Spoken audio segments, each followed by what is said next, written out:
Informasi lain pemirsa, seorang wanita di Kabupaten Ngawi, Jawa Timur meninggal dunia diduga akibat malpraktik usai cabut gigi. Video viral seorang wanita bernama Nira Pranita berusia 31 tahun meninggal usai cabut gigi bungsu di Ngawi, habiskan 500 juta, dokter tak ada respon. Selamat siang kepada yang terhormat Bapak Riki Ruli Siregar Eskom Mkom MT selaku dosen pengampu mata kuliah sistem multimedia serta rekan-rekan kelas informatika sekalian. Menyambung cuplikan kasus malpraktik yang mengkhawatirkan di awal video tadi, pada kesempatan ujian tengah semester ini, saya Sultan Adib Zakwan Zain dengan NIM 2025-31178 akan mempresentasikan analisis mendalam mengenai pemanfaatan sistem multimedia dalam dunia medis.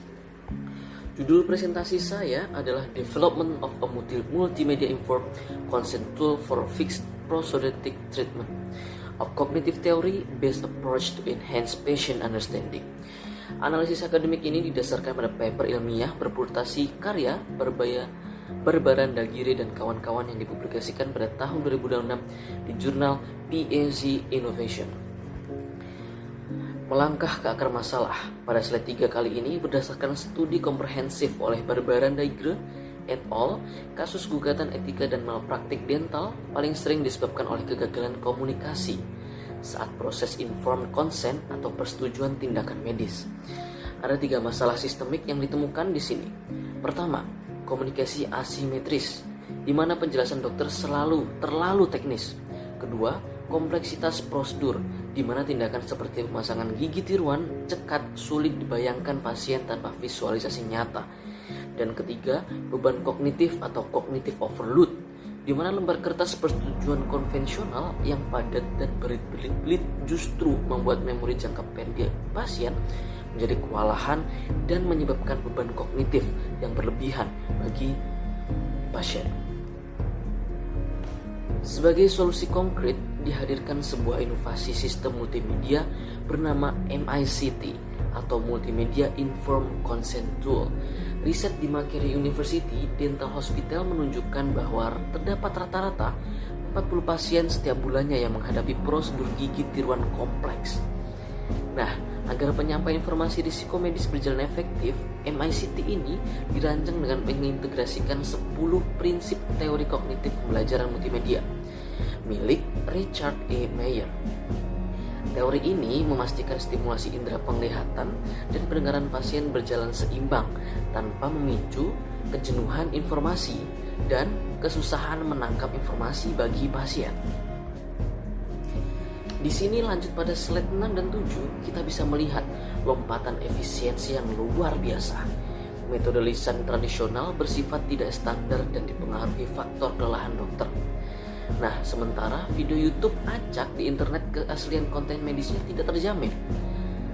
Melalui pengujian empiris pada paper ini ditunjukkan penggunaan sistem MICT membuahkan hasil yang luar biasa.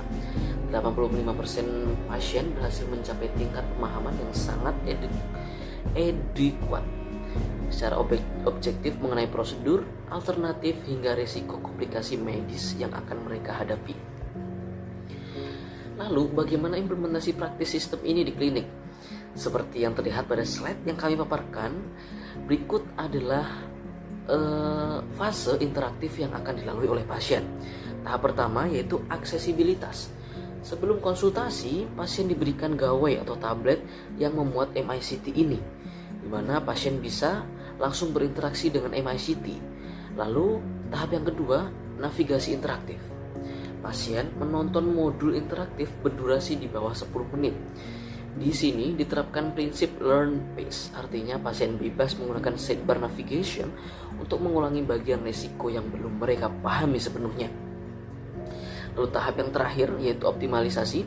Setelah pemahaman dasar pasien terbentuk lewat media interaktif tersebut, diskusi lanjutan bersama dokter jadi jauh berkualitas, efisien dan transparan tanpa menyebabkan gangguan kognitif bagi pasien. Oke, lanjut. Sekarang kita masuk pada aspek inti teknik informatika di slide 9, yaitu workflow pengembangan sistem dan implementasi artificial intelligence atau AI. Nah, sistem multimedia ini atau MICT ini menggabungkan 2 pilar utama kecerdasan buatan, yaitu Bapak yang terhormat yaitu AI Voice Synthesis atau Text to Speech Maker. Nah, di sini teks medis informed consent yang kaku diproses oleh AI menggunakan deep learning speech synthesis untuk memproduksi narasi suara audio yang alami, terstandarisasi, dan jernih. Ini memangkas ketidakkonsistenan penyampaian verbal oleh dokter, oleh manusia.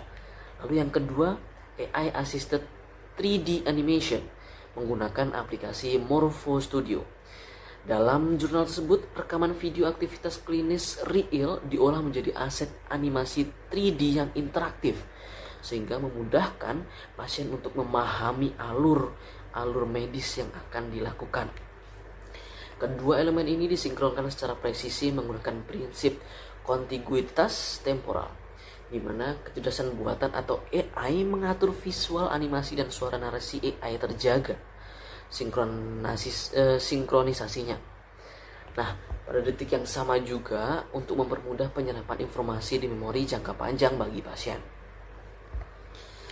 Implementasi selanjutnya di sini, implementasi desentralisasi ini melibatkan kolaborasi 3 pihak utama. Bapak Ricky Ruli yang terhormat, yaitu di sini melibatkan yang pertama tim multimedia atau tim IT selaku pengembang sistem dan penanggung jawab UX. Lalu yang kedua, tenaga medis atau dokter gigi tentunya sebagai validator akurasi konten klinis. Dan yang terakhir yaitu pasien sebagai subjek utama yang terlindungi hak otonomi kesehatannya serta sebagai penikmat atau penerima hak.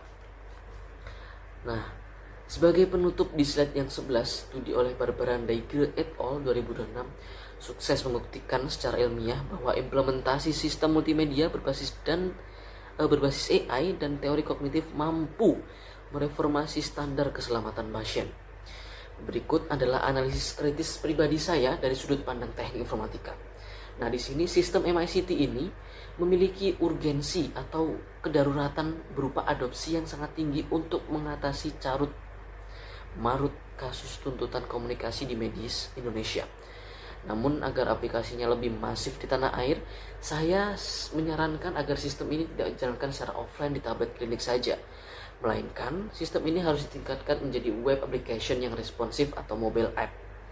Tujuannya agar dapat dipelajari dan mempelajari animasi dan risiko tindakan medis secara santai di rumah bersama keluarga 1 hari sebelum operasi atau tindakan medis, sehingga ekosistem medis kita menjadi jauh lebih cerdas dan tingkat literasi di Indonesia menjadi semakin meningkat.